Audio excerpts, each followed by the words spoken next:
अस्सलाम वालेकुम नाज़रीन, टाइम न्यूज़ से वनसिर प्रोग्राम ओपिनियन विद अली काजी, माया हमीर शेख ऐं असां सां गॾु आहिनि अली काजी साहब। अस्सलाम वालेकुम अली काजी। अस्सलाम Hamid, thank U very much. कीअं आहियो तव्हां? ठीकु आहियो? कीअं पिया ॾिसो मुल्की सियासत? PDM जो हींअर बि हिकिड़ो अहम इजलास जारी आहे, जेका हिन वक़्तु सरबराही इजलास थिए पियो मौलाना फज़लुर रहमान जी सदारत में। हिन वक़्तु ताईं नून लीग जो इहो ई मौक़िफ़ आहे त इन हाउस तब्दीली पंजाब में हाणे फ़िलहाल असांजी ज़रूरत न आहे, नवां इलेक्शन्स थियनि, नओं सेटअप अचे, लॉन्ग मार्च कजे ऐं लॉन्ग मार्च बि इस्लामाबाद तरफ़ न पिंडी तरफ़ कयो वञे। पीपल्स पार्टी हींअर बि पंहिंजे फॉर्मूला ते ई वधीक ज़ोर ॾिए पई त फ़िलहाल इन सभिनी शयुनि खे छॾियूं था। सेनेट चूंडूं जेके थी चुकियूं, हाणे सेनेट चेयरमैन ऐं डिप्टी चेयरमैन जी चूंड थींदी 3 ॾींहंनि खां पोइ, त उन ते फोकस कयूं। ऐं हिनमहिल ताईं जेका हिकु पॉइंट कंफर्म थी आहे त यूसुफ रज़ा गिलानी असांजा गॾियल उम्मीदवार हूंदा सेनेट चेयरमैन लाइ। जी, जेको PDM जो इजलास हीअं जारी आहे, ॾिसूं हींअर ताईं जेके ख़बरूं अचनि पियूं ज़रियनि वटां अचनि पियूं, ॾिसूं ऑफिशियली हू छा था चवनि।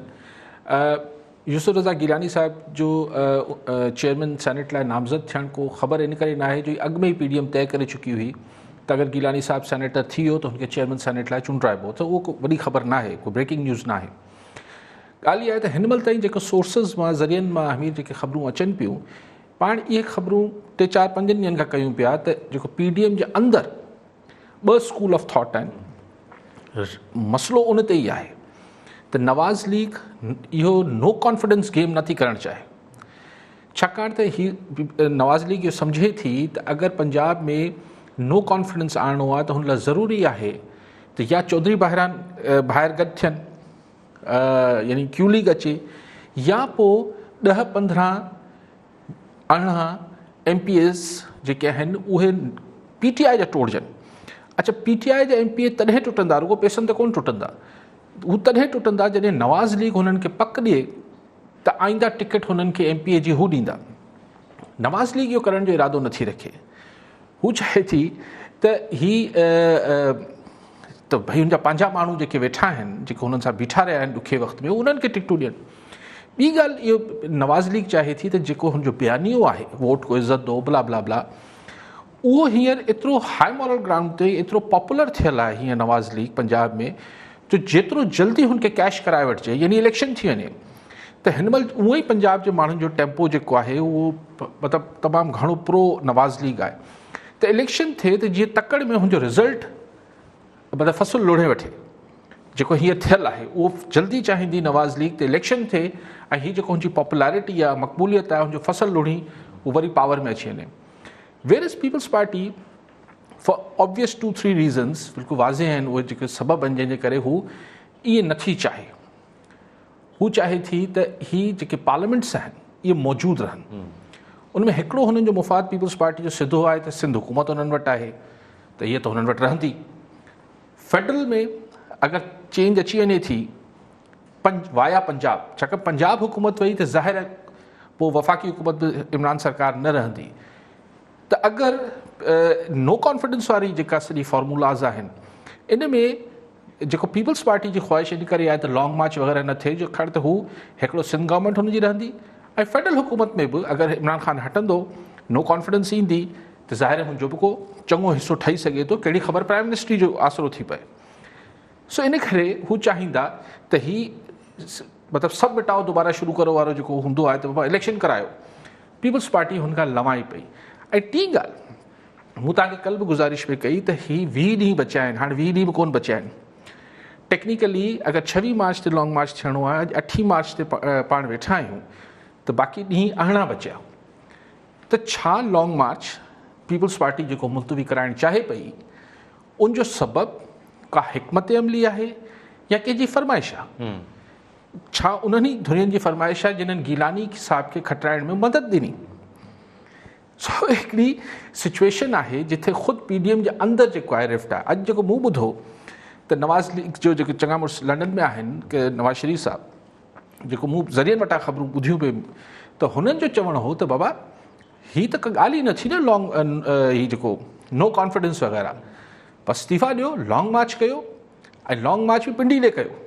यानी हू जेको एंटी स्टैब्लिशमेंट हू बयानियूं ठाहियो वेठो आहे नवाज़ शरीफ़ साहिबु या नवाज़ लीग क़यादत या मरियम नवाज़ लीग प्रो नवाज़ जेको आहे लॉबी नवाज़ लीग जे अंदरि, उहो चाहिनि था त बसि धड़ंग तख़्ता थी वञे ऐं एतिरो क्राइसिस थिए जो इलेक्शन थी वञनि ऐं हुन में इहो चवणु ऐं आसरा जाम ॾिना अॼु जेको लंडन मां ख़िताब थियो PDM जे इजलास में ज़रियनि वटां त नवाज़ शरीफ़ इहो आसरो बि ॾिनो त अगरि नवाज़ लीग बि सीटूं वधीक खणी वई अक्सरियत ठाहे वरिती त बि प्राइम मिनिस्टर जेको आहे हू PDM जी सलाह सां थी। इन मां छा इहो सम्झजे त इलेक्शन्स खां पोइ बि नवाज़ लीग इहो आसरो ॾिनो आहे त PDM जो भले इहो इतिहाद हुजे? सही सभिनी खे ख़बर आहे त आहे जेको पार्टी जेको हुकूमत ठाहे सघे थी उहो त नवाज़ लीग आहे न। पीपल्स पार्टी या मौलाना फज़ल रहमान या इहे थोरी पंजाब मां अक्सरियत नवाज़ लीग खटंदी। सो हू इहो फराख़ दिली जो मुज़ाहिरो करे पियो नवाज़ शरीफ़ साहिबु त अगरि असीं खटे बि वियासीं त असीं तव्हां मां हथु न कढंदासीं, तव्हांखे इंशाल्लाह असीं प्राइम मिनिस्ट्री बि ॾेई सघूं था। हाँ ॾेई न छॾे उन वक़्तु। कॉलर खे पहिरियां शामिल कयूं था। इमदाद अली कुंभर साहिबु आहिनि असां वारे मां। जी इमदाद साहिबु छा सवाल हूंदो मुंहिंजो? साईं असांजो सवाल काजी साहिब खां इहो ई आहे त जॾहिं इमरान ख़ान डी चौंक ते वेठो त हे 11 जमायतूं असेंबली में, जॾहिं इमरान ख़ान असेंबली में आयो आहे हे 11 जमायतूं रोडनि ते फिरंदी वतन। असां काजी साहिब खे चवंदा इन ते कुझु असांखे कुझु ॿुधाईंदा। ठीकु आहे इमदाद साहिबु, महिरबानी। असांजा कॉलर्स असांखे कॉल कनि था। कॉल करण वक़्तु पंहिंजो TV जो वॉल्यूम घटि रखो ऐं फेसबुक ते बि तव्हां असांखे सवाल मोकिले सघो था। सही, इहो बिल्कुलु सही आहे। त उन महिल हू सभु सम्झनि पिया त वोट खे इज़त तॾहिं मिलंदी जॾहिं पार्लियामेंट जे अंदरि पोइ इमरान साहिबु कज़न हो ताहिरुल क़ादरी साहिबु उन सां गॾु ॿाहिरि बीठो। हाणे जेको आहे हू अंदरि वेठा आहिनि, MQM वारा ही कुझु पार्टियूं आहिनि अञा अंदरि हुननि सां। सो इहो त आहे सही। ही हिकिड़ा छाकाणि इमरान ख़ान बुनियादी तरह के हिकिड़ी पार्टी जो मुखालिफ़ न आहे। हू चए थो त ही जेके स्टेटस को जी हामी जमातूं आहिनि ऐं सभिनी जो मुखालिफ़ आहियां। अॻु में इहो थींदो नवाज़ लीग पीपल्स पार्टी नवाज़ लीग सलीमुल्ला से कलीमुल्ला सां सलीमुल्ला इहो थींदो। ही विच में जेको आहे इमरानुल्लाह निकिरी आयो, चई त न आउं बि टियों प्लेयर आहियां। त ज़ाहिर आहे हिननि जो त ही ईअं ई थींदो। जॾहिं ही सभु पार्लियामेंट जे अंदरि हली वेंदियूं त इमरान ख़ान वरी ॿाहिरि अची वेंदो। कुछ फेसबुक जे पेज ते आयल सवाल शामिल कयूं था। असांखे अब्दुल गनी खोसो लिखियो आहे ठुल मां त PDM इस्लामाबाद वारी सीट त खटे वरिती, वरी इमरान ख़ान बि एतमाद जो वोट वठण में कामयाब थी वियो। छा हाणे सेनेट चेयरमैन ऐं डिप्टी चेयरमैन वारी सीट बि PDM हासिल कंदी या हुकूमत हासिल कंदी? साईं जीअं गिलानी साहिब जी चूंडनि महिल तव्हांखे चयो हो त अगरि सभु हल्का न्यूट्रल रहिया, गैर जानबदार रहिया, जेके सगारा हल्का आहिनि, त गिलानी साहिबु खटे वेंदो। मूंखे हैरत न थींदी। मूं इहा गुज़ारिश कई पई जॾहिं इलेक्शन 3 मार्च खां अॻु बि, ऐं अॼु बि साॻी ॻाल्हि गुज़ारिश कयां पियो त आउं इहे सम्झां थो।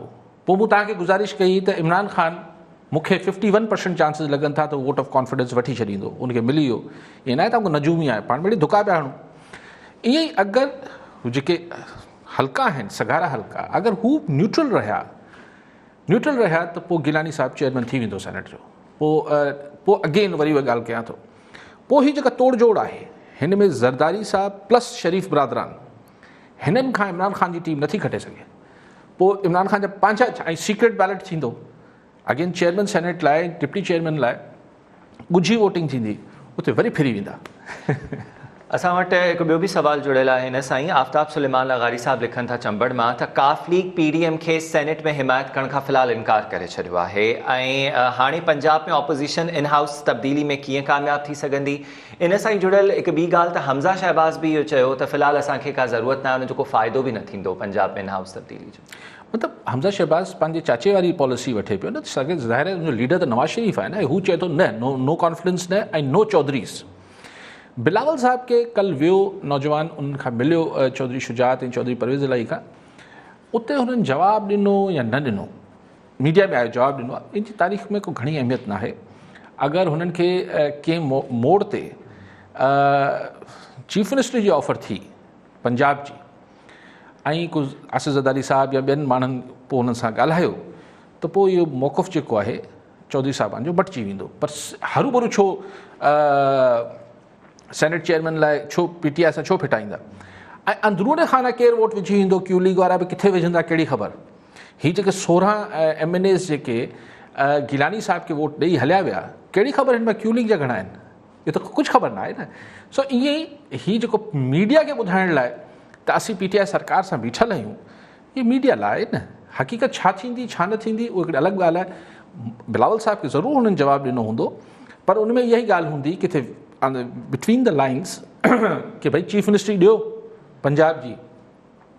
पर हिन ॻाल्हियुनि सां गॾोगॾु चौधरी साहिबान खे इहा बि पक थिए त अगेन जेके हल्का आहिनि उहे न्यूट्रल आहिनि या अञा बि उहे इमरान सरकार खे हलाइणु चाहिनि था। मतिलबु इहा ख़बर अञा ताईं काफ लीग खे बि कंफर्म न आहे। कंफर्म हुजे हा त हिन महिल ताईं देरि न थिए हा, लेकिन अगरि चौधरी साहिबान पंहिंजी गेम बि कनि पिया, हुननि खे चयो आहे तव्हां पंहिंजी मर्ज़ी हलायो, त हू मैक्सिमम पंहिंजी पोज़ीशन जी बार्गेनिंग पोज़ीशन ठाहींदा न। हू छो गिलानी साहब खे वोट ॾियनि भला?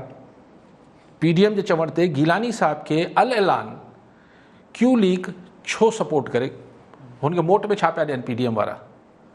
कुझु बि न हुते घटि में घटि हिकु अधु वज़ीर अथनि, स्पीकर आहे पाण क़ौमी असेंबली, मिड़ेई हुकूमत वेठा आहिनि, दाबो साबो हले थो, को 4 माण्हू फ़ोन कामोरा ॿुधी था वठनि। अगरि क्यू लीग छॾे इमरान सरकार खे ऐं गिलानी साहब खे चेयरमैन सेनेट चूंडाए छॾे, मोट में PDM छा थी ॾे? PDM जेको आहे उन में हू घुरंदा चीफ मिनिस्ट्री पंजाब जी, उहो नवाज़ लीग राज़ी न थींदी। पाण कल्ह बि हिन ते तफ़सील सां ॻाल्हायो, छाकाणि त नवाज़ लीग हिकिड़ी पॉपुलर जमात आहे पंजाब जी। हू पंहिंजी चंगमुड़सी जेका आहे पंजाब जी, उहो वरी चौधरीनि हवाले छो करे छॾे? ऐं काफ लीग बि इहो सम्झे थी या ईअं चइजे त नून लीग इहो सम्झे थी त अगरि हाणे हिन वक़्तु उन्हनि काफ लीग सां ईअं चइजे त दोस्ती जो हथु वधायो, जेकी PTI जी हिन वक़्तु हिमायती आहे, त उनजो ई जेको बयानी, जीअं अवां चयो त बयानी उनजो काफ़ी पॉपुलर आहे हिन वक़्तु वोट को इज़त दो, त नून लीग चाहे थी त असां गरम लोह ते ई हिन वक़्तु हथोड़ो हणूं। एग्ज़ैक्टली, हू चाहींदा त हीउ गरम गरम माहौल आहे, हिन में इलेक्शन थी वञे। नवाज़ लीग डेस्परेट आहे। अगरि नवाज़ लीग खे केरु ऑप्शन ॾिए न त रमज़ान शरीफ़ में इलेक्शन थिए, तव्हांखे एतिरा चए न असांखे एतिरा न, रोज़नि में इलेक्शन कराए छॾियो। हिन महिल नवाज़ लीग इहो सम्झे थी ऐं ठीकु सम्झे थी।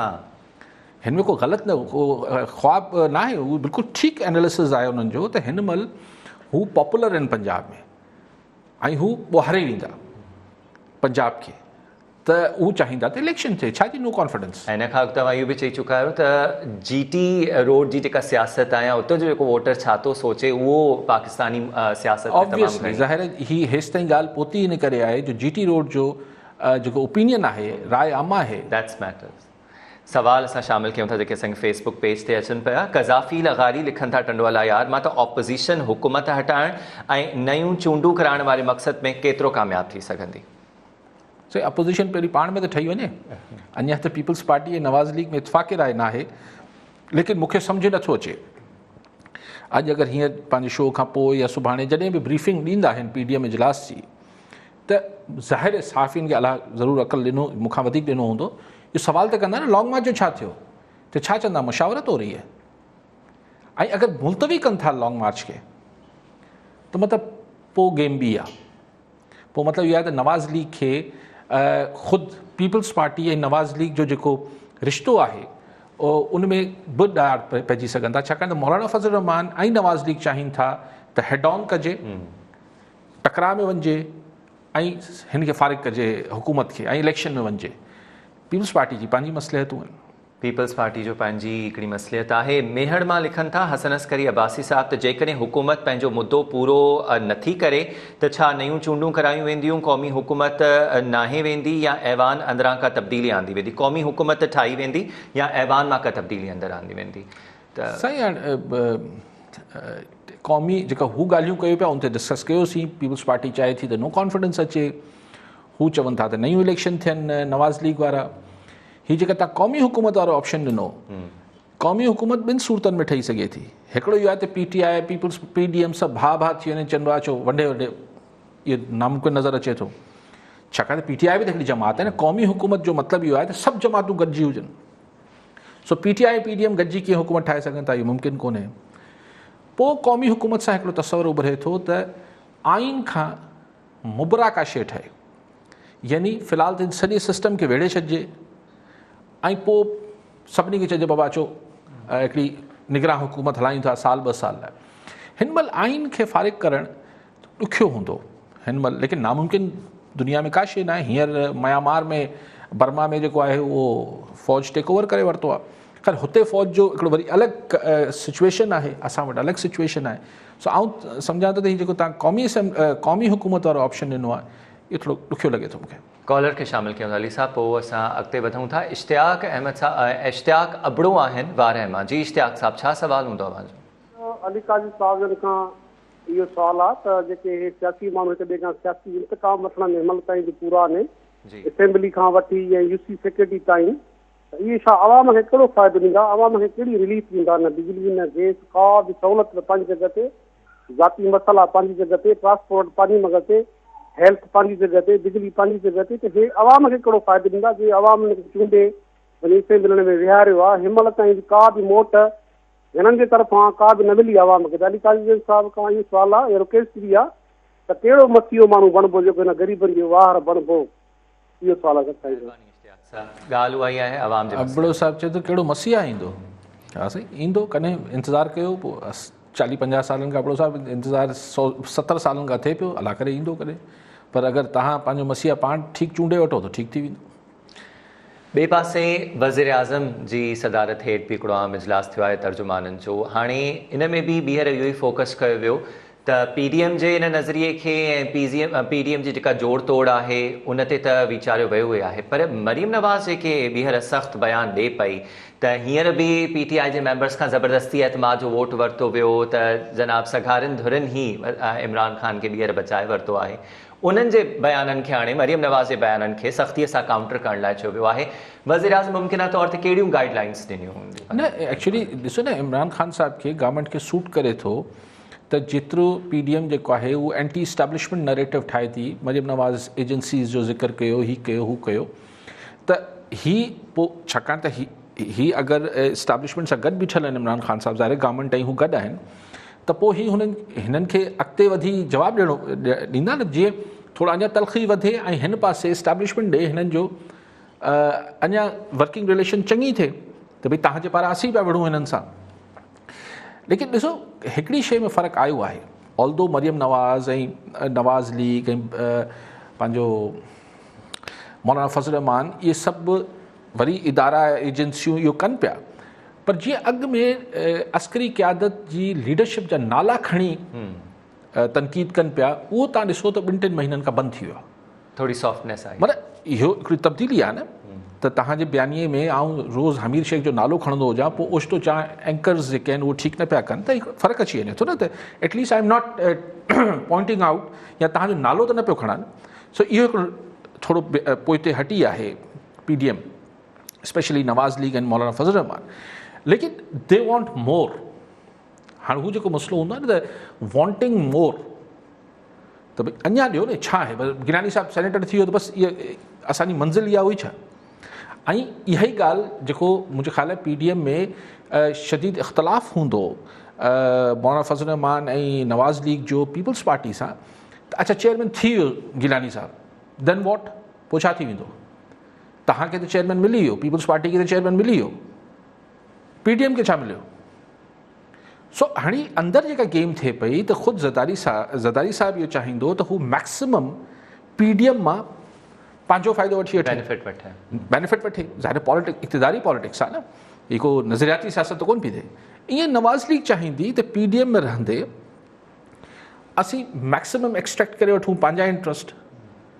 हाणे लेकिन हिकिड़ी ॻाल्हि ज़ाहिर पीपल्स पार्टी खे ख़बर आहे त no confidence whether in federal national assembly, क़ौमी असेंबली में या पंजाब गवर्नमेंट में असेंबली में, इहो नवाज़ लीग जी मर्ज़ी खां सवाइ केतिरी बि तोड़ जोड़ करे वठनि नामुमकिन आहे।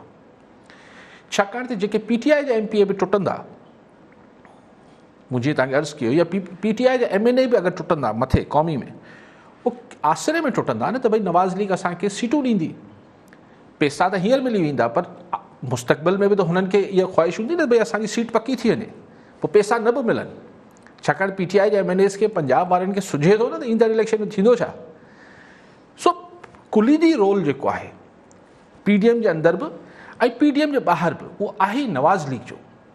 हाणे ज़रदारी साहिबु हिन सॼी सिचुएशन मां एज़ अ गुड मतिलबु हिकिड़े शार्प पॉलिटिशियन वांगुरु हू हिन सॼी सूरत हाल मां मैक्सिमम फ़ाइदो पीपल्स पार्टी खे वठाए ॾियणु चाहे पियो। मुंहिंजे ख़्याल इहो ठीकु आहे, हुनजो हक़ु आहे। ऐं नवाज़ शरीफ़ बि बहरहाल को सादो को नओं माण्हू कोन आयो आहे सियासत में, हू बि सम्झे त पियो, तंहिंजे करे आसरा ॾिए पियो त ठीकु आहे आईंदा जी प्राइम मिनिस्ट्री बि PDM जी मर्ज़ी सां ॾेई छॾींदासीं। ईंदो त ज़मानो ॾिसंदो, इहे मुमकिन ई कोन्हे, लेकिन चवण जी हद ताईं त ॻाल्हि आहे। पर वज़ीर आज़म जो जेको हिन महिल ताईं नैरेटिव आहे, हींअर जेको नओं चइजे त डेवलप थियो आहे कुझु अर्से में, इलेक्शन कमीशन ते अञा बि हुनजो जेको आहे कावड़ उहा बरक़रार आहे। त इलेक्शन कमीशन जो पूरो किरदारु तकरारी रहियो डस्का खां वठी करे सेनेट जी इन चूंडुनि दौरान। अगरि लॉन्ग मार्च जी सूरत में, तव्हांजे सवाल जे जवाब ते अचां थो, पर उनखे थोरो थल ॿधी वठां, अगरि इलेक्शन लॉन्ग मार्च थी वञे थो, अगरि हुकूमत नया इलेक्शन कराइणा पइजी वञनि था, त पोइ इमरान ख़ान त आसानी सां बाइकआउट करे सघे थो। त मूं त चयो त हिन इलेक्शन कमीशन ते मूंखे एतबार ई कोन्हे। सही। कॉलर खे शामिल कयूं था अली साहब। तुफ़ैल जमाली साहब आहिनि नवाबशाह मां। तुफ़ैल साहब, छा सवाल हूंदो तव्हांजो? सर, पहिरियां त मां अली साहब जिन खे सलाम कंदुसि, ऐं उन खां पोइ मुंहिंजो जेको आहे ॿ हिकिड़ा सुवाल आहिनि, उनजो महिरबानी करे साईं अली साहब उन ते तजियो कंदा पंहिंजो। पहिरियों सुवाल त इहो आहे त ही जेको वोट हिननि ॾिनो हींअर जेके PTI जा बकौर PTI जे मेंबरनि जो, त हुननि जो ज़मीर जागी पियो, उन्हनि जेको आहे गिलानी साहब जो वोट ॾेई छॾियो। ओॾी महिल लिखियल वोट हुयो त ज़मीर जागी जेको आहे वोट कराए छॾियो।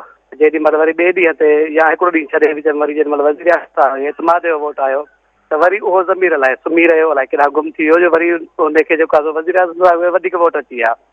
पहिरियों सुवाल इहो साईं जन खे त इन ते थोरो तबसरो कंदा। ॿियो सुवाल इहो त भई हिन सॼे जेको आहे सिस्टम में जेॾी महिल सभिनी खे थोरो थोरो कुझु न कुझु वरी बि मिलियो, माना हिन में सेनेट में, उते सिंध में GDA खे हिकु सीट बि जेको आहे सेनेट खे बि कान मिली, त साईं पीर साहिब वारा आख़िर इन ते अॼु ॾींहं ताईं को अहिड़ो रद्देमल छो न ॾेखारियो त असांखां वोट बि वठी छॾियव, कामयाब बि थी वियो, असांखे त कुझु बि कोन मिलियो। अञा ताईं उन ते हुननि छो को रद्देमल कोन ॾेखारियो आहे, या हुननि खे जेको आहे अञा ई को ॿियो आसिरो आहे? मुंहिंजो साईं जिन खां इहो सुवाल आहे, इन ते महिरबानी करे थोरो पंहिंजो राय ॿुधाईंदा, महिरबानी। त फिर साहब, जेका पहिरीं ॻाल्हि तव्हां कई त ज़मीर जागी पियो, वरी ॿिए ॾींहुं सुम्ही पियो, वरी जागी पियो, ॿ ज़मीर बि थी सघनि था। मिसाल ज़मीर 1 ज़मीर 2, कॾहिं हिकिड़ो सुम्हे थो, कॾहिं ॿियो सुम्हे थो। ॻाल्हि इहा आहे त हीअ ख़ुदि सुवालु आहे त हुन हाणे मुतालबा त PDM करे पई त जनाब हू करायो, ही जांच करायो, एतिरा मेंबर 168 मेंबर्स हुआ ई न हुनमें, 168 चवां पियो 178 मेंबर्स हुआ ई कोन क़ौमी असेंबली में, तव्हां काउंटिंग करायो। सो हाणे इन ते त तव्हां पाण जमाली साहब तबसरो करे वियो, तबसरे ते तबसरो आउं कहिड़ो कयां, बसि उहो ई तव्हां पाणे ॿुधाए वियो त हीअ ज़मीर, लेकिन हिन महिल इमरान ख़ान हुनखे कढी नथो सघे, छाकाणि कढी छॾियईं त नो कॉन्फिडेंस अची वेंदसि। त हिन महिल दिलि ते पथर रखी इमरान ख़ान खे उन्हनि 16 माण्हुनि जी भला सभु कुझु ख़बर हुजे केरु केरु आहे, उन कढी नथो सघे। ॿी ॻाल्हि साईं कई त GDA सां त वॾी जुट थी आहे, लेकिन GDA वटि ऑप्शन न आहे। तव्हां चओ त GDA को रिएक्शन न ॾेखारियो आहे, हुननि रिएक्शन ॾेखारियो, हुननि मुतालबो कयो आहे, हुननि नाला पधरा कया GDA जी प्रोविंशियल क़यादत, मतिलबु ज़ाहिर आहिनि ई प्रोविंस ते, त हिननि 6 MPAs खे कढो जेके सिंध असेंबली में लोटा थिया, ऐं पीर सदुद्दीन शाह बदिरां जेको आहे ॿिए हंधि वोट कयूं। सो उहा त उन्हनि तहक़ीक़ कई आहे, पर अञा ॾिसूं PTI को फ़ैसिलो त न कयो आहे उन्हनि 6 MPAs लाइ। GDA अञा बि न ते वीचारे पई त हाणे छा अॻिलो असांजो क़दम हुजणु घुरिजे। वज़ीर आज़म जो हींअर ताज़ो बयानु साम्हूं अचे पियो त हाणे हिकिड़ो नाहे हले करप्ट जेको हुयो उहो सेनेट जी चूंड खटी वियो इस्लामाबाद जी सीट, उन्हनि पैसो हलायो ऐं हाणे हू सेनेट चेयरमैन जा बणजण जा ख़्वाब ॾिसी रहियो आहे। यूसुफ रज़ा गिलानी खे हुननि टारगेट कयो। ज़ाहिर आहे हाणे ॾिसो, आवाम खे त वोट ॾियणो कोन्हे जंहिंखे हू ॿुधाए पियो त गिलानी साहिबु मुबैना तौर ते करप्ट आहे या न आहे। हीअ त ॾियणो आहे सेनेटर्स खे वोट। सेनेटर्स जी हिकिड़ा आहिनि PDM जा सेनेटर्स, बाक़ी पंहिंजनि खे झले वठे, भले सभिनी खे सम्झाए त बाबा हीअ करप्ट आहिनि या न आहिनि। हीअ हिकिड़ी मीडिया ट्रायल थो करे इमरान ख़ान साहिबु, इन जी तारीख़ में कहिड़ी अहमियत आहे? कोई तारीख़ में अहमियत कोन्हे। अली साहब, कॉलर शामिल था कयूं। मोहसिन बहलार आहिनि ख़ैरपुर जिला के राणीपुर मां। मोहसिन साहब, छा सवाल हूंदो तव्हांजो? अरे काज़ी साहब, हुन ॾाढो सवाल आहे। हिकिड़ो अगरि जो PDM मार्च थी करे 6 मार्च जे महीने में इहो थींदो, ऐं हिन जा नतीजा कहिड़ा मिली सघंदा? कामयाबु वेंदा? जे कामयाबु वेंदा, छा अॻु में इहे इक़्तिदार में रही चुका आहिनि, कहिड़ो पाकिस्तान लाइ सुठी थियो आहे? ॿियो सर सवाल नंढो इहो आहे, सर 3 हफ़्ता अॻु सिंध यूनिवर्सिटी में शागिर्द खां ॿिया 4 ॼणा, उनजो अॼु सर सखर पुलिस मुक़ाबिलो ॼाणे हिकिड़ो मारे छॾिया। इहा रविश तव्हां कीअं सम्झो? हिन थोरो कमेंट कजो, महिरबानी। मोहसिन साहब, सही लॉन्ग मार्च कंदा न कंदा ई PDM वारा ॿुधाए सघनि था। सही, मूं तव्हांखे ॿुधायो त नवाज़ लीग ऐं अॼोके इजलास खां अॻु बि मूं इहा ॻाल्हि कई पई त नवाज़ लीग ऐं मौलाना फज़ल रहमान हिन जे हक़ में त लॉन्ग मार्च थिए, पीपल्स पार्टी हक़ में न आहे। हाणे ॾिसूं त PDM पोइ छा थो फ़ैसिलो करे, किथे विच जो रस्तो कहिड़ो था कढनि, केरु फ्लैक्सिबल थिए थो, केरु कंहिंखे मंझराए वञे थो, इहो आउं नथो चई सघां हिते। पीपल्स पार्टी जी हतल इम्कान ख़्वाहिश हूंदी त लॉन्ग मार्च न थिए। ॿी ॻाल्हि साईं, कई मामिलो आहे सखर पुलिस जा जेके जाली मुक़ाबला आहिनि, इहो पहिरियों दफ़ो न आहे, हिन खां पहिरियां बि घणा ई थी चुका आहिनि। इरफान जतोई खे खयो वियो 10 फरवरी ते सिंध यूनिवर्सिटी मां, पोइ गुज़िरियल राति उनखे हिकिड़े मुक़ाबले में मारे पियो आहे। यार इंतिहा आहे न, इंतिहा आहे। ऐं हीअ को सिर्फ़ु सखर जो मामिलो न आहे, दीपक राज जेको अॼु ताईं वीचारो अदालतनि में मतिलबु हाणे लफ़्ज़ रुलणु ग़लति हूंदो, वीचारो दाहींदो रहे थो त हुनजो किथां इलाजु थी वञे। ही पुलिस मुनसिफ़ कीअं थी थिए, मतिलबु ही जज कीअं था थियनि, अगरि को ॾोहारी आहे या न आहे, इहो फ़ैसिलो अगरि अदालतनि बदिरां अगरि पुलिस करणु शुरू कंदी। माण्हुनि खे, मूंखे यादि आहे त शुरू में जॾहिं धंधो शुरू थियो हाफ फ्राए फुल फ्राए, त माण्हू चवंदा काई साहिब न सुठी ॻाल्हि आहे, ॾोहो घटिजी वञनि था, हीअ थी वञे थो, हू थी वञे थो। मूं चयो बाबा जॾहिं पुलिस वारनि खे तव्हां जज ठाहींदो त पोइ हीअ ॾिसजो त पोइ कुझु ॾोहारी हूंदा, बाक़ी बेगुनाह हूंदा।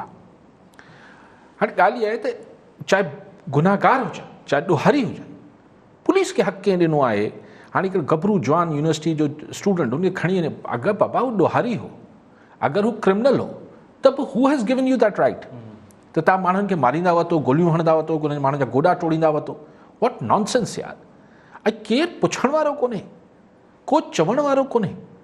मतिलबु मूं अॼु नौजवान जी ॾिठी यार, छा उन्हनि जे घर वारनि ते छा गुज़री हूंदी। पहिरीं उन्हनि खे हिकिड़े टॉर्चर ऐं अज़ियत, अलाए छोकिरो किथे हलियो वियो, खमिजी वियो, गुम थियो। असां वटि त उहे बि खमिजी वञनि था। पोइ ख़बर पए थी पुलिस आई, पुलिस मारे छॾियो। हाणे हुननि जे माइटनि मूजिबि त पुलिस पैसा घुरिया रिश्वत जा, न ॾिनो अथनि, मारे छॾियो। पर चलो रिश्वत और नो रिश्वत, हू has given U the right कि तव्हां माण्हुनि खे मारे छॾियो, तव्हांखे कूड़ो चालान करे छॾियो आहे न। त हिते सवाइ हिकिड़ी ॾुख ऐं पुलिस लाइ कहिड़ो मुश्किल आहे त उन्हनि ते के जाली केस ई ठाहिया वञनि, पर घटि में घटि उन्हनि खे ट्रायल करणु घुरिजे। अहिड़ी तरह उन्हनि खे भई अगरि वंघार सही त अगरि ॾिसो ॻाल्हि इहा आहे त अगरि इहो सदाईं असां वटि होश संभालियो आहे त बाबा भोतार जे चवण ते, ॿिए जे चवण ते माण्हुनि खे चर्स रखी, पिस्तौल रखी, जाली केसनि में माण्हू पुलिस इहो वंघार वहंदी रही आहे पैसनि जे एवज़। पुलिस जो ट्रैक रिकॉर्ड भरियो पियो आहे। तव्हां 60-70 सालनि में ॾिसो, ढगी चोरी में माण्हुनि खे मिड़ई ॿिए जे चवण ते, ॿिए खां पैसा वठी या दॿा में मुखालफ़नि खे भोतार ॿधाईंदा रहिया। एसि ताईं बि सही न हो। पर हाणे त ॻाल्हि इहा आहे त तव्हां अगरि वंघार ते या पैसा वठी ॿिए खे मारणु शुरू कंदव त पोइ त किराए जा क़ातिल थी विया न, पोइ त सुपारी थी वई। पोइ हिननि खे ॾियण जी जेके टारगेट किलर्स आहिनि, इन बदिरां पोइ छा हाणे पुलिस वारा जेके आहिनि इहे टारगेट किलर्स थींदा छा? दिस इज़ रिडिकुलस यार। आउं चाहियां थो ॾोहारी हूंदो, मूंखे ख़बर न आहे केरु हो। नौजवान जेको आहे अगरि हू ॾोहारी बि हो त हिकिड़ो फेयर ट्रायल त हुनजो हक़ ठहे थो न यार। मारण जो इख़्तियार केरु ॾेई छॾियो आहे? सखर पुलिस स्पेसिफिकली इन करे बि छो जो SSP सखर इरफान समूह जे हवाले सां केतिरी कंप्लेन्स रिपोर्ट्स बि तयारु कयूं आहिनि, पर सिंध हुकूमत अञा ताईं इन ते ख़ामोश आहे। त मुस्तक़िल सखर घोटकी सखर पूरे इन रीजन में DI जी तरफ़ां बि इवन पंहिंजी हिकिड़ी रिपोर्ट में इहो चयो वियो त इहे सभु बेक़ाइदगियूं थियनि पियूं, पर अञा ताईं नोटिस नथो वरितो। सॼे सिंध में थिए थो, मतिलबु फोकस में हिते हाई प्रोफाइल केसिस थियनि पिया। आउं चाहियां थो किथे बि थिए पियो, हीउ ज़ुल्म आहे, हीउ ज़ाती आहे। मतिलबु हिन ते को आउं को हिन ते न को वॾी बहस या तकरीर करण या ॻाल्हाइण जो को फ़ाइदो न आहे, बिकॉज हीउ कंहिं बि हवाले सां हिकु सुठी शइ न आहे। सिधी सही इंसानी हक़नि जी बि ख़िलाफ़ सिधी सही ज़्यादती ऐं मज़मत जोॻो कमु आहे। सवाल कुझु असां शामिल कयूं था जेके फेसबुक पेज ते अचनि पिया। दिलीप कुमार असांखे लिखियो आहे चंबड़ मां, टंडोला यार मां, त वज़ीर आज़म हिकु भेरो वरी बिंडार ॿेट मनसूबे जो ज़िक्र कयो आहे त मनसूबे मां पैसो ईंदो ऐं उन मां कर्ज़ लाइ छॾींदासीं, शहर ठाहिण ज़रूरी आहिनि। वफ़ाक़ी सरकार जो हिन ते अञा ताईं पंहिंजो उहो मौक़िफ़ जेको आहे उहो बरक़रार आहे। त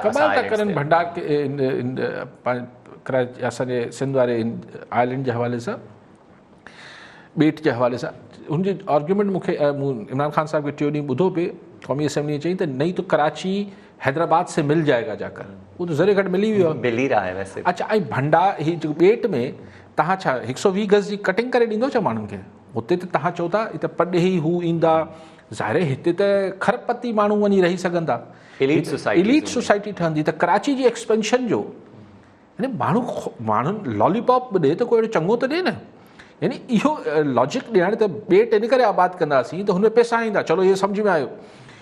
पैसा ज़ाहिर आहे अगरि फॉरेन इन्वेस्टमेंट ईंदी त ज़ाहिर हुते 120 गज़ ऐं 80 गज़ जी जो कची आबादियूं या तव्हां कची आबादी जा सॉरी 80 गज़ जा प्लॉटिंग त कोन कंदो, त पोइ कराची जे एक्सपेंशन सां हुनजो या तौसी सां कहिड़ो तालुक आहे? कमाल था कनि। ऐं उहे घर बि अञा ताईं जॾहिं भाई आइलैंड तव्हांजो वफ़ाक़ जो आहे कोन त तव्हां कीअं मनसूबाबंदी कयो पिया? ऐं अञा ताईं उहे घर बि न ठाहिया जेके आम आवाम जे लाइ ठहणा हुया ऐं हुन सां हाउसिंग प्रॉब्लम्स लॻा पिया आहिनि। उते बहरहाल फेडरल गवर्नमेंट तमामु घणी कंसेशन्स बि ॾिए पई, हुननि खे इंसेंटिव्स बि ॾिए पई, कोशिशि करे पई, त उहो मुंहिंजे ख़्याल आहे कुझु न कुझु थी उहो घर मतिलबु ईअं मुफ़्त में कोन मिली वेंदा माण्हुनि खे, पर लो इनकम माण्हुनि लाइ अगरि ही साल ॾेढ गवर्नमेंट रही या ही पॉलिसी कंटिन्यू कई त आउं सम्झां थो साल ॿिनि में उहो माण्हुनि खे कुझु न कुझु घर मिलंदा। अली साहब फेसबुक जो सवाल आहे, याकूब संग्रासी लिखियो आहे थरपारकर मां त गुज़िरियल हिकु ॾहाके खां असां ॾिसूं पिया त अक्सर सियासी तजिए निगारनि लाइ वक़्त जी हुकूमत जे हलण खां वधीक उन हुकूमत जे ड्रहण में दिलचस्पी नज़र ईंदी रहंदी आहे। इन्हनि तजियनि निगारनि जी ख़्वाहिश इहा हूंदी आहे त भले हुकूमत ड्रहे पर हिन जो तजियो दुरुस्त साबित थिए, त इन ते अवां छा चवंदव? आई थिंक नेशनल मीडिया जो हिननि वधीक ज़िक्र कयो आहे। न मूंखे ख़बर आहे कंहिंजो ज़िक्र कयो आहे, लेकिन अगरि के तजिया निगार जे तजिए जे करे का हुकूमत ढही पए थी त पोइ आई थिंक हू डिज़र्व ई नथी करे रहणु। अगरि हिकिड़ो तजिया निगार रोज़ चए हुकूमत ढहे पई ऐं हुकूमत वाक़ई में ढही पए ऐं चइजे त हिन तजियागार जे कॉमेंट जे करे या तजिए जे करे मुंहिंजी हुकूमत हली वई आहे, हुनजी हुकूमत हली वई आहे, त पोइ हुन हुकूमत जो रहण जा अफ़ाल ई कोन हूंदा। सो इहा ॻाल्हि थोरी अच्छा हाणे तजिया निगार बि छा हुन जेको प्रोफेशनल जर्नलिस्टिक बैकग्राउंड आहे या न आहे असां वटि अॼुकल्ह वाक़ई में बसि पोइ अची वञनि था एंकर्स बि, अलाए छा ठीकु आहे, आउं त मूंखां त बहितर ई सम्झंदा हूंदा किसे खे, लेकिन ईअं न आहे, आउं हुन सां इतफ़ाक़ नथो कयां। अल साहब अॼु 8 मार्च आहे, औरतुनि जो आलमी ॾींहुं मल्हायो पियो वञे। पाकिस्तान में 51% पॉपुलेशन जेका आहे उहा अॼु बि केतिरनि ई प्रॉब्लम्स खे मुंहुं ॾिए पई, चाहे शहरी औरत हुजे, ॻोठाणी औरत जा त अनेक मसइला आहिनि। न उनखे ज़िंदगी जो फ़ैसिलो करण जो इख़्तियार आहे, तालीम जे हक़ खां उनखे महरूम थो रखियो वञे, औरत जी हेल्थ, ॿियूं घणियूं शयूं आहिनि, अनेक प्रॉब्लम्स आहिनि। बिल्कुलु सही आहे। हमेश जेको बि हीणो आहे न असांजी सोसाइटी में उन लाइ अनेक प्रॉब्लम्स आहिनि। जेको बि हीणो आहे औरत असां वटि तसवुरु थिए थी त उहे हीणी आहे। असां वटि बाबा छोकिरी त पंहिंजे घर में सूंहे थी, छोकिरी त जेका बाबा ॿारु आहे हुनखे हिकिड़ो हीणो करे रखियो वियो आहे। पर असां वटि जीअं ॿार आहिनि, नंढो ॿारु जेको आहे उहो फिज़िकली कमज़ोर आहे त हुन ते सभिनी जो ॾाढ हली वञे थी।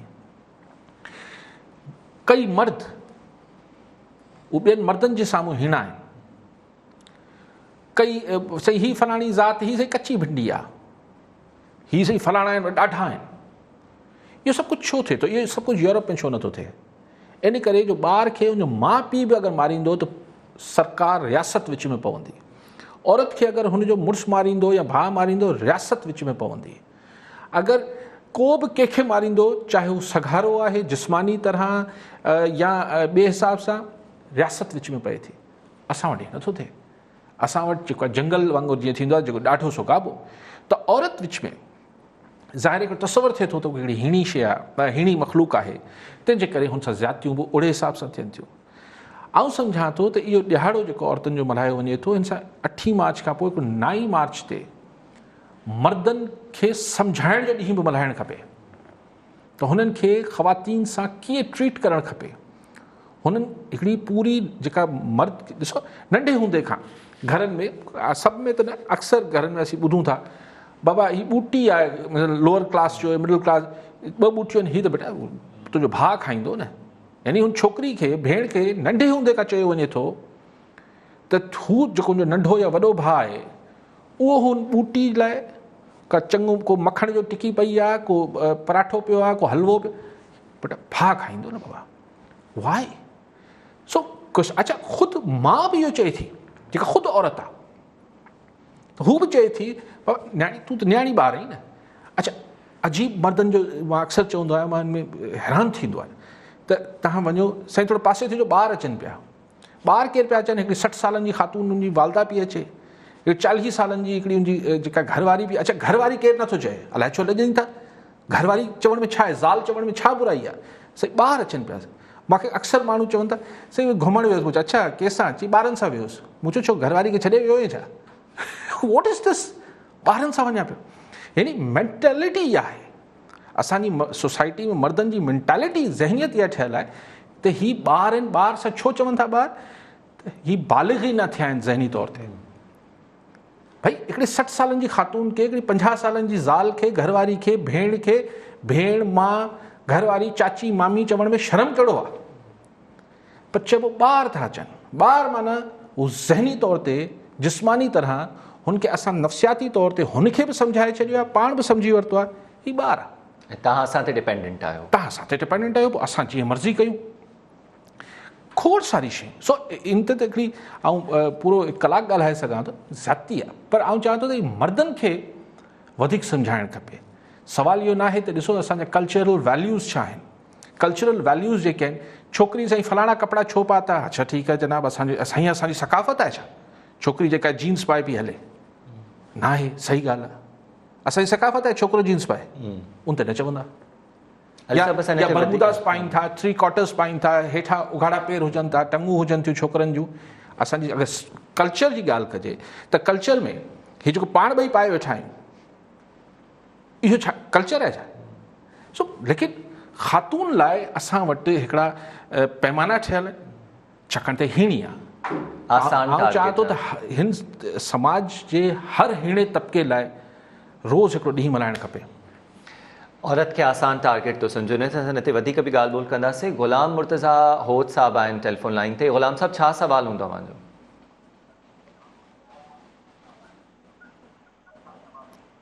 हेलो ग़ुलाम मुर्तज़ा साहब, छा सवाल हूंदो मुंहिंजो? साईं गुलाम मुर्तज़ा न, गुलाम अब्बास थो जी गुलाम अब्बास साहब जी। हेलो जी जी गुलाम अब्बास साहब, सवाल छा हूंदो? सवाल पुछिजो। हा साईं, इहो जेको आहे सो 3 ॾींहंनि खां बाद में ऐं बाक़ी 3 ॾींहं रहिजी विया आहिनि चूंड में। जी हेलो सर, आवाज़ अचे पई? अब्बास साहब, तव्हां टीवी जो आवाज़ बंदि रखो ऐं सिर्फ़ु सवाल पुछो। सवाल छा? 3 ॾींहं जेकॾहिं खटी वञे पोइ वरी इमरान ख़ान। ठीकु आहे सर, इमरान ख़ान इहो ई चवंदो, मां तव्हांजो सवाल सम्झुसि होद साहब। इमरान ख़ान इहो ई चवंदो त धांधली थी आहे, ज़ाहिर फ्लोर क्रॉसिंग थींदी न। सिंपल ॻाल्हि आहे त इमरान ख़ान 178 वोट वरिता वोट ऑफ कॉन्फिडेंस लाइ। उन्हनि MNAs मां जॾहिं हुनजो उम्मीदवार बीहे थो त हुनखे 164 वोट मिलनि था, त ज़ाहिर फ्लोर क्रॉसिंग थिए थी न। हिन में को शक शुबे जी गुंजाइश न आहे। सो साॻी रीति सेनेट में अक्सरियत जेका आहे PTI जे इत्तेहादियुनि जी आहे। अगरि PTI जो चेयरमैन नथो चूंडिजे त हिन में अरबी फ़ारसी त कोन्हे न, ज़मीर जागी पियो हूंदो, पोइ PTI रफरी वेंदा। सो इहो सवाल आहे त छा इमरान ख़ान साहिबु हुनखे, ऐं बिल्कुलु सम्झां, ज़ाहिर तनक़ीद कंदो, गोड़ घमसान कंदो, इलेक्शन कमीशन खे ॾोहारी करार ॾींदो, सभु कुझु कंदो। इल्ज़ाम तराशी जो सिलसिलो रुकजंदो न। औरतुनि खे समाज में उहा इक्वल अपॉर्चुनिटी नथी मिले। डिसीशन मेकिंग में उन्हनि जो को न आहे, पर आसान टारगेट सम्झी करे उन्हनि जे मथां हर ज़ुल्म जबर कयो थो वञे। कारोकारी हुजे, जेको गैरत जे नाले ते क़त्ल हुजे, ज़बरदस्ती शादी हुजे, इन्हनि सभिनि जे बारे में कानून साज़ी आहे। पर जीअं मां पहिरियां चयो त वेस्टर्न कंट्रीज़ में रियासती तहफ़ुज़ ॾिए थी, उहो ई कानून ते अमल कराए थी। हिते उहो छो न? छो न आहे? छाकाणि त कंहिं बि कानून ते अमल कोन्हे। जेको ॾाढो आहे क़ाबू आहे। इमरान ख़ान इहा ॻाल्हि त हर शइ ते थिए थी न। जेके खरबे रुपयनि जी रिश्वत खाई वेठा आहिनि उन्हनि खे कुझु थिए थो छा? पर हिकिड़ो काको सिपाही हिते ॿधिजी वञे या सोशल मीडिया ते वायरल थी वञे त हू कंहिंखां मोटरसाइकिल वारे खां 100 रुपया वठंदो आहे, उनजी नौकिरी तेल थी वेंदी। सो इहो त असां वटि जेको ॾाढो आहे सो क़ाबू आहे न। लेकिन औरत, तव्हां कॉलर आहे, पहिरियां कॉलर वेठूं था। वज़ीर बरजीर आहिनि असां सां गॾु मीरपुर ख़ास मां। नज़ीर बलोच साहब आहिनि मीरपुर ख़ास मां। नज़ीर साहब, छा सवाल? सबका पहिरीं सलाम अली काज़ी साहब। वालेकुम सलाम।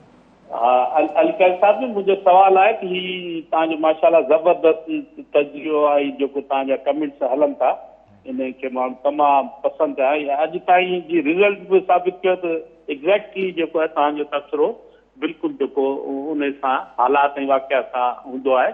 मुंहिंजो सवाल आहे मौजूदु आहे PDM जी पॉलिटिक्स सां। त पीपुल्स पार्टी जेका हींअर जेको इक़्तिदारी सियासत पई करे, ऐं जॾहिं त पंहिंजो PDM उन में ख़ासि तौर पंहिंजो नवाज़ शरीफ़ जी पार्टी ऐं मौलाना फज़ल रहमान उहो पंहिंजो जेके सियासत कनि पिया, त जेकॾहिं पीपुल्स पार्टी इन में फेल थी वञे त छा आया इन जा सिंध में इन जी जेके पॉलिटिक्स ते असरअंदाज थींदा, इन ते तव्हां थोरो तबसरो कजो।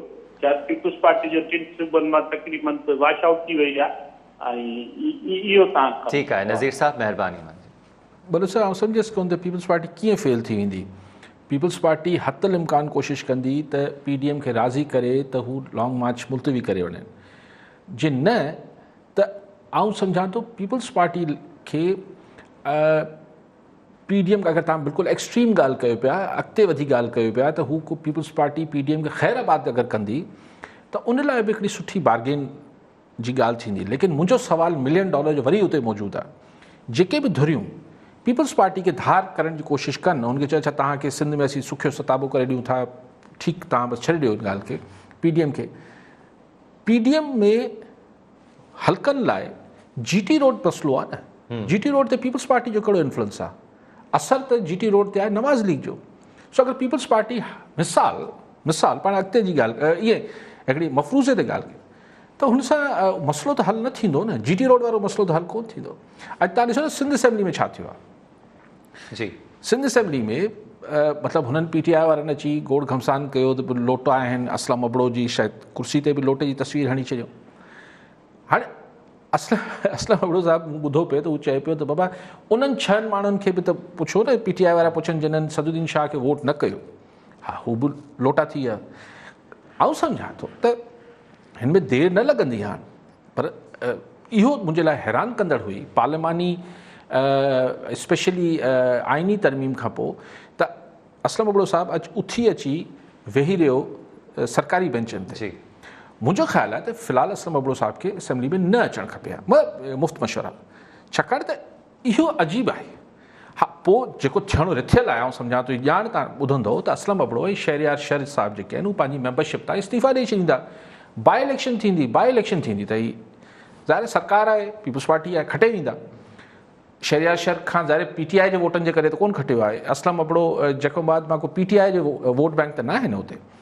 लेकिन ॻाल्हि इहा आहे त हिन खां पोइ ही ॿई MPs जॾहिं छॾे वेंदा ऐं इस्तीफ़ा ॾेई छॾींदा ऐं पीपल्स पार्टी में बाज़ाब्ता शामिलु थी वेंदा त हींअर जेके कुल PTI वटि अंदरू इंटीरियर सिंध मां त हुआ ई बसि 2 MPs, उहे बि विया। सो हाणे पोइ PTI कराची इंटीरियर सिंध लाइ, डीप सिंध लाइ कुझु बि न, मतिलबु पोइ नुमाइंदगी PTI जी उहा बि ख़तमु थी वेंदी। अलीगढ़ साहब ॾिसूं था ईंदड़ ॾींहंनि में छा थो थिए। ॿई मेंबर्स जेके आहिनि उहे इस्तीफ़ा ॾींदा पंहिंजी सीट तां या न। प्रोग्राम मां फ़िलहालु एतिरो ई। तव्हां सां इंशाल्लाह सुभाणे मुलाक़ात।